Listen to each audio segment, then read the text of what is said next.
Good morning and welcome to America's Home Cooking. I took some oil and I added a half a stick of butter in it because I'm going to fry up some cube steaks. Now for the cube steaks I used my discard and a little bit of discard, and I added maybe a half a teaspoon of my salt mixture, and I added a good tablespoon of black pepper because I'm going to make these pepper cube steaks. Then I took, this time I used the leftover wheat germ from yesterday. I added whole wheat flour to it, and that's where I'm at right now. I'll show you. See, I have them sitting here. Here's my flour, and I got the butter in here with the oil.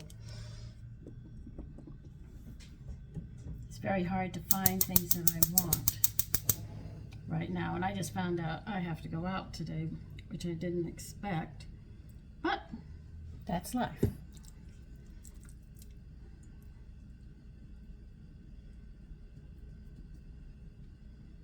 So I'm thinking about making some cornbread with this. I know you haven't seen me make cornbread. I'm really, sort of quiet about it. Corn is not my favorite grain. Oh, I like popcorn and stuff like that. I don't want to buy the grits from the store. And I'm trying to learn how to do that. I think I just have to grind them to a certain point. Corn kernels, popcorn kernels, they said you can use them, though the kernels were a little more on the sweet side, and I said, okay, well, just don't add as much sugar as people do to their grits. Yes, I know about grits because in Texas, a lot of my friends ate it. I didn't. My mother didn't like it. We didn't have it in the house. But my grandmother did. She was on a wagon trail. She came through the Carolinas, I think, with my grandfather. They met on a wagon trail, married, and they left the wagon trail and stayed in Texas. That's the history.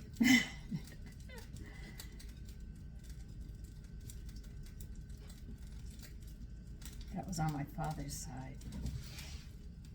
That's why my father liked Western music. My mother didn't like it because she wasn't from there.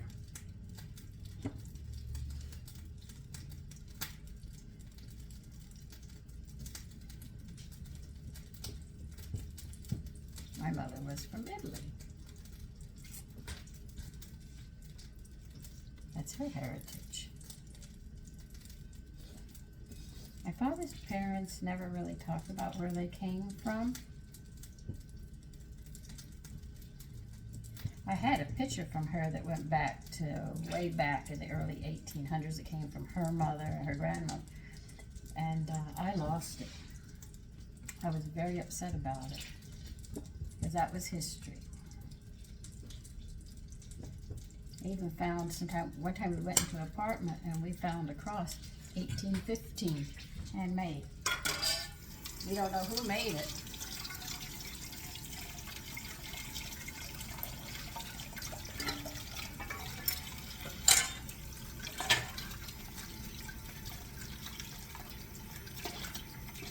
But sometimes you never know what you're going to find.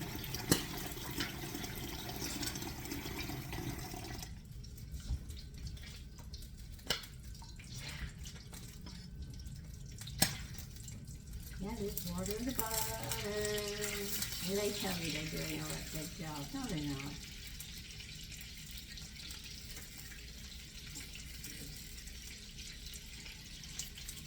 Well, I didn't want to burn out my food processor to make butter on my mixer. So I'm thinking about getting a hand one and making my own butter. It'd be just like cranking, nothing new with everything I do. And look how big these things are. They are huge, cube steaks. The joys of having a butcher. I mean, I have gotten short ribs, not with a little bit of meat, but a lot of meat on them. I mean, they're really good. That's why you should always look into getting a butcher. He comes to know what you want, and you and him can work together.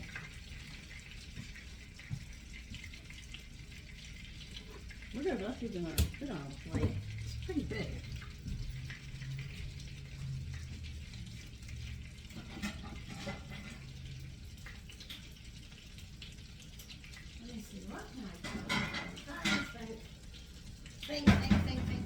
Think.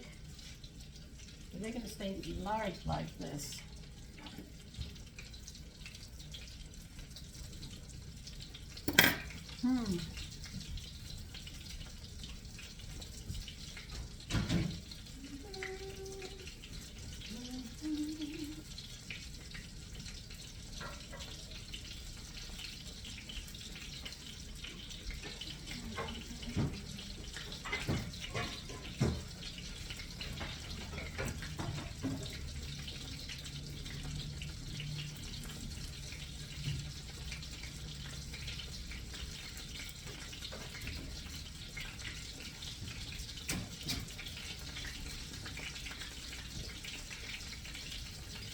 Let's see if I can put it on this.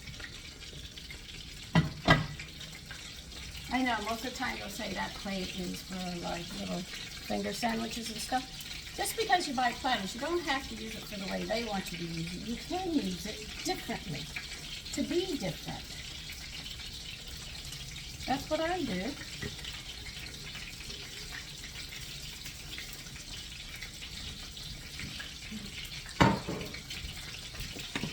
And by the way, you don't collect them all at once.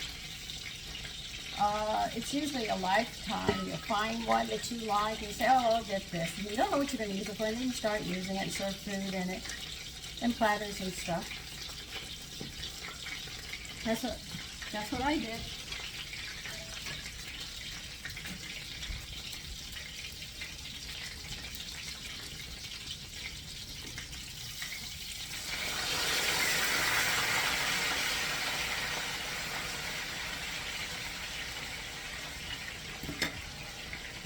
And you don't have to cook the cube steaks until they're completely done. They're a little tough. Leave them a little pink to be more tender.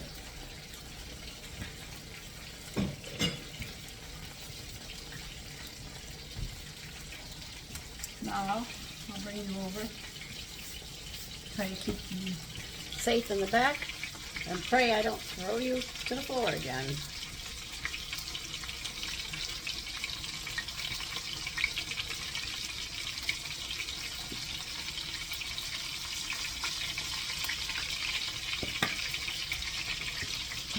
I'm done with this oil today.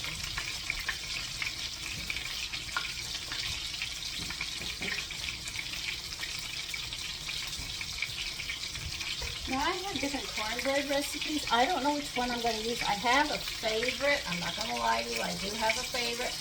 I have my grandmother's, which I'm not overly fond of.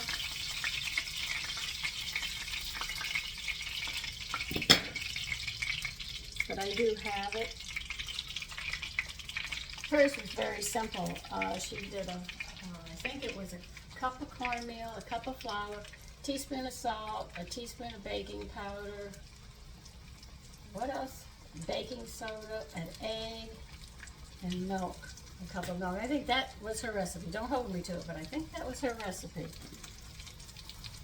And she would take baking grease from the back of the stove, which a lot of you do, and she would grease the pan, an 8x8, pour that in, stick it in the oven. I don't remember the temperature. It might have been a high temperature, I'm not sure. And she gave it to my mother. My mother made it. The cornbread was not my forte. I did not like it, but I found one that I really do like. My husband loves corn muffins, but I'm not overly fond of corn muffins. I almost bypass them all the time, but he would stop me and say, I want to try this recipe. Everybody has. There are different ones that they like. I'm not going to tell anybody one is better than the other, but I have my favorite.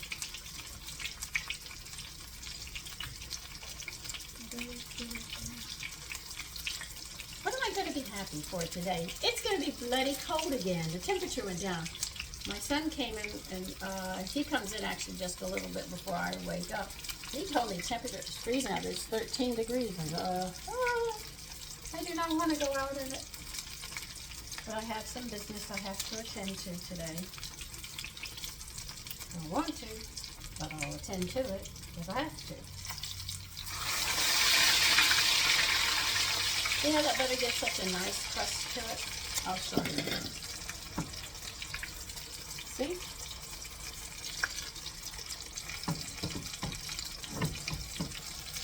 I could even lay cookies on that. Or muffins. Not muffins. Cupcakes. 1 dozen. And she bears this. I'm thinking about sauteing some onions and laying over these with the pepper, because I know pepper and onions is very good. And that would be nice to do roast onions, but the only thing I can do with those is bake them, you know, and that's pretty much it. Can't do much more with it.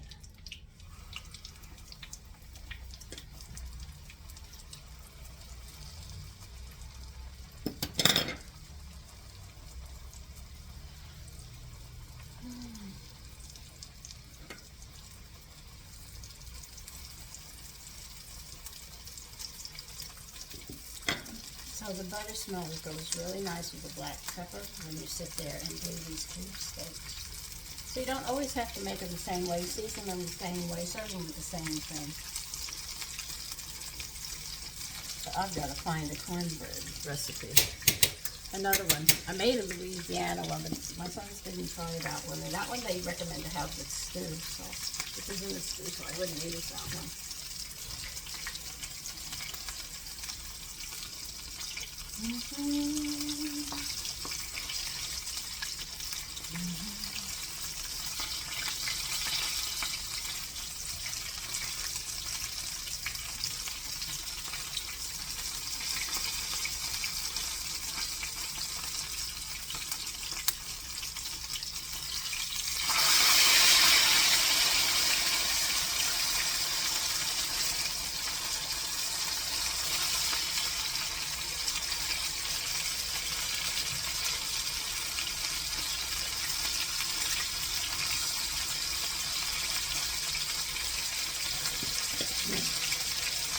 I only have one more after this, and that's it. And I will be back. You see, when you sit there and change the seasonings around, or you fry them up in different oils and things, it gives them a different flavor. And when you add different things to the meal every time they serve it, they don't get tired of the same meal. That's the whole trick of the whole thing. Yes, you can have stew, but you don't have to have stew the same way. Yes, you can have meatloaf, but you don't have to make it the same way. I have a lot of different meatloafs, so we're going to make a southwestern meatloaf next week. I'm already getting stuff together, and I've got a paella that's made with ground meat, cabbage, and other stuff, so we're going to try a paella that way as well. So the thing is that there are different ways you can make a dish. So why not? And it gives them different flavors. I'm not telling you that you have to buy the most expensive custom stuff, but what cuts you do have, try to be versatile in them, which enhances your meals, which also gets your family to want to eat them. I mean, my sons, if they want cookies or something, they have to wait till I come back around a second time, which could be a long time. Like I showed you in one of my videos, I have a lot of cookbooks. So there's many different ways of making things. These I fried up in German wheat flour, but I used a lot of pepper with a discard to coat them, and here they are. And they're very nice. Now I'm going to have to march through my cookbooks and go see if I can find another cornbread recipe to entice them. Okay, so listen, you take care. Bye-bye.